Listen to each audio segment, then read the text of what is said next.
All right, fam. L.A.R. movement still moving. Occupy Wall Street.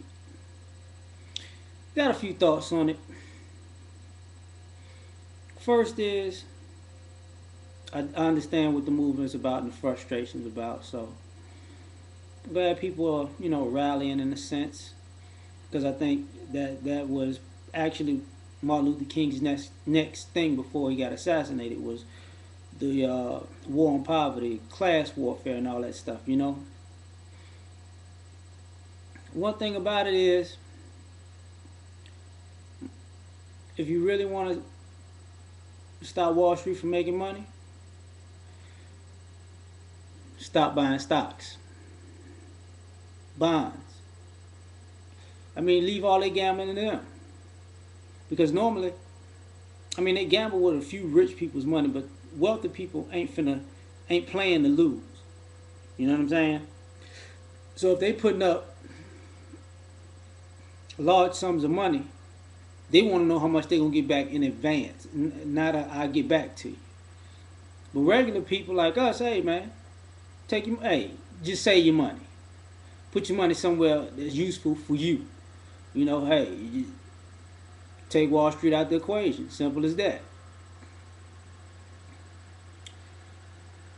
The one thing that I could say about that whole thing kind of pisses me off really is since those people are more like Democrat, it may be Democrats by the stance or liberals, you got to take a lesson from these Republicans and these Tea Party people. See, when you go to these Tea Party, I wouldn't go, but you go to a Tea Party rally, the police ain't gonna whip their ass.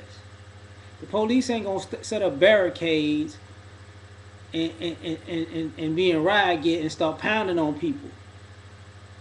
Is it a racial thing? Not at all, because it's people of all races at the Occupy Wall Street. What it is them Republicans and them conservatives, they make sure they display the right of bearing arms. They packing. They be at them events, cocked and loaded. So it's easy for the cops to whip your ass if you out there and you liberal and you want peace because they know you ain't got a gun on you. You sit, you go to them damn Tea Party things, you sitting with 500,000 people, 50, 60% of them got a pistol or a rifle. The cops outgunned. That's why they ain't trying to fight nobody. I mean, there's no honor in what they doing, but I mean, I think that's just the reality of it. That's how I look at it. I'm not telling y'all got the right to bear arms if y'all want to. Hey, I ain't saying use them. Just show them. Like hey, I'm here too, just like you. Damn it. But the other thing is, man, and it's sad to say this, like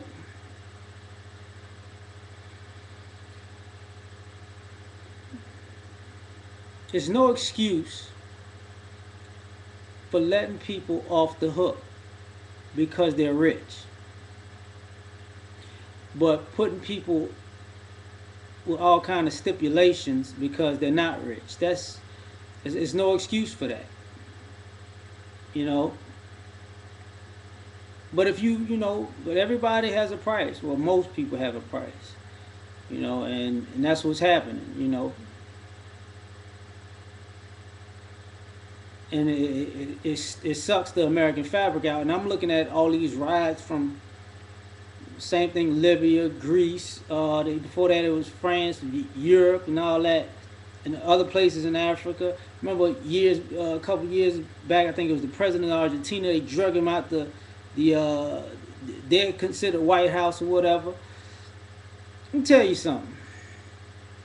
And I said this before, and I say it again.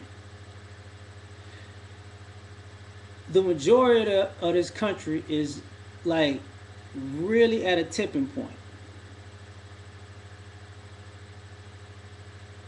So stop pissing people off. Because whether people like to admit it or not, this country was built on class warfare, chaos, racism, and all that other good, mushy stuff. And it's about 2 seconds or one bad thing happening away from just all out, all hell breaking loose, basically. There's a lot of factors in that. You got people who still don't like the fact that the president black, and that just eats at them every day. You got people who was used to having money before Bush got in office, and they've been broke for a long time, and they're really starting to get pissed off about that. You got people who did the right thing, got swindled out of their money, and the person that took it from them chilling somewhere in the Phantom, and they chilling somewhere eating some beans out of a can, trying to figure out what you really not gonna do none of this person. So, you know, there's too many factors involved, and then when you involve uh, uh, men with testosterone and messing with their money and how they provide for their families, you playing a pretty deadly game.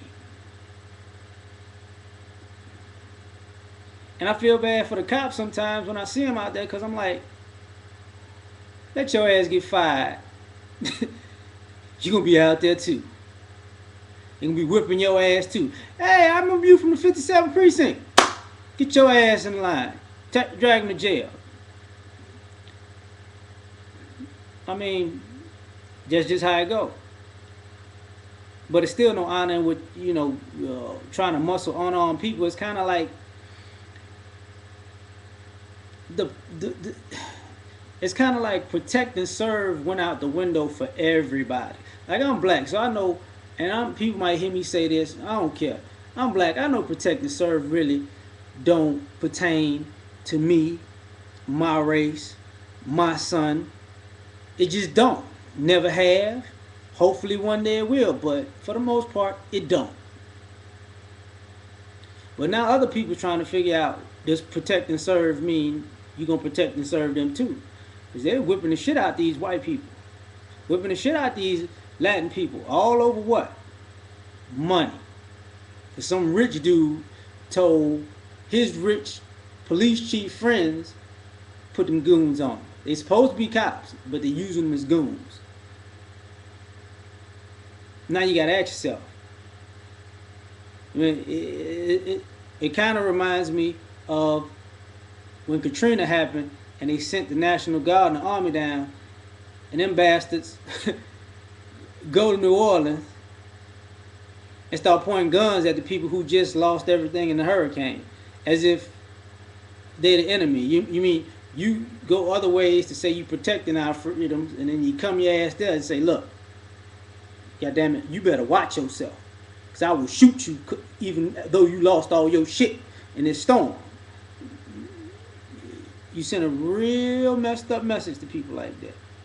But that's my thoughts on it, man. I'm taking a little too much time up. I'm gonna leave it out for that. Whatever. Peace.